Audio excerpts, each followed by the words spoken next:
اور تجوید وہ بھی ان علوم میں سے ہیں جو قرآن کے شایع نشان ہیں.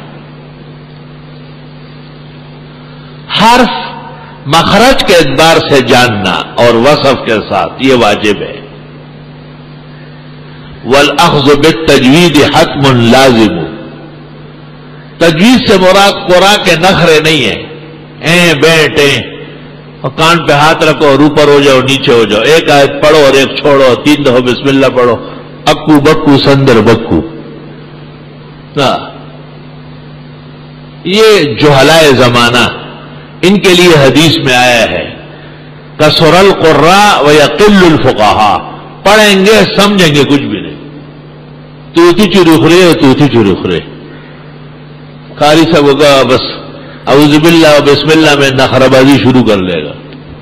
رسول اللہ صلی اللہ علیہ وسلم اس طرح تلاوت کرتے تھے صحابہ، پھر تو یہ وہیں بیٹھے رہتے مدینے کے سامنے، پھر اسلام آگے بڑھ نہیں سکتا تھا.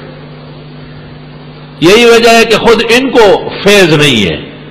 باہر ملکوں سے جو قراء آتے ہیں ان کے دیکھو چہرے کیسے عجیب و غریب ہے، آدمی کا دل روتا ہے.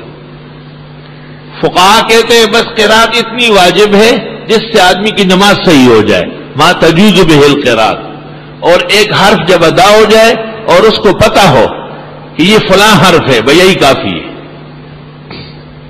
ان کے نخر فخر مراد نہیں ہے وجوب سے. جمال القرآن میں اور فوائد مکیہ اور متن الجزری میں یہ بے ٹے نہیں ہے، وہاں اصل مخارج اور اس کے اوصاف ہے. ان کے امتیاز کو علم کہتے ہیں کہ بھئی یہ سین اس طرف صفیری ہے اور شین اس طرف شجری ہے، اس کا فرق، اور ضاد اور ضاد اور طا اور ضا اور دال اور زال اور زال اور زی، اس کے درمیان فروق اعتباری آئے. جب آدمی کوشش اور محنت کرے بقیہ جتنے تسامح ہے وہ سب معاف ہے، اس کی کوئی حقیقت نہیں ہے. تعجب کرتا ہوں علماء کرام پر کہ ان کی موجودگی میں قرات کے میلے ٹیلے ہو رہے قرات کے نام پر، اور قراء کی بیکریاں ہو رہی، بیکریاں 2.5 لاکھ کا جلسہ اور 4 لاکھ کا جلسہ. استغفر اللہ. بہرحال آپ علم پڑھ رہے ہیں اور فقہ پڑھ رہے ہیں، جو ضرورت دین ہے اور فضیلت دین ہے اس کو اچھی طرح سمجھ لیں، اور باقی لوگوں کی ہدایت و اصلاح کے لیے دعا فرمائیں. اور بخاری شریف میں ہے کہ ایک شخص نے سورۃ فرقان تلاوت کی اور حضرت عمر رضی اللہ تعالیٰ عنہ کو ان پہ اعتراض ہوا. خدمت اقدس میں لے گئے، آپ نے ان سے کہا پڑھو، انہوں نے پڑھ لی، فرمایا ہاکذا انزلت. پھر حضرت عمر سے کہا آپ پڑھے، انہوں نے پڑھی، فرمایا ہاکذا انزلت. یہ دونوں صحیح ہے. معمولی سا اختلاف تو قرآن میں ہے نا، ورش میں ہے، حمزہ میں ہے، حفص میں ہے، نافع میں، سب میں تھوڑا تھوڑا چلتا ہے. انزل القرآن علی 7 احرف، 7 لہجوں میں قرآن پڑھا گیا ہے اور نازل ہوا، اجازت آئی.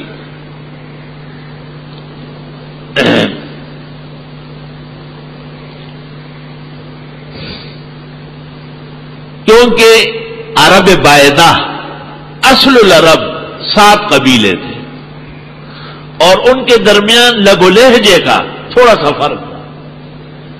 اگر سب قبیلے کو ایک قبیلے کا پابند کر لیتے تو دقت اور دشواریاں پیدا ہو جاتی. اور ما انزلنا علیک القرآن لتشقی، قرآن اس لیے تو نہیں آیا کہ لوگ مشقت میں پڑ جائے. وَلَقَدْ يَسَّرْنَا الْقُرْآنَ، اللہ نے اس میں آسانیاں ڈالی ہے. تو آپ کی درخواست پر اللہ تعالیٰ کی طرف سے جبریل 7 لہجوں میں پڑھنے لگا، 7 لہجوں میں آپ کو پڑھایا.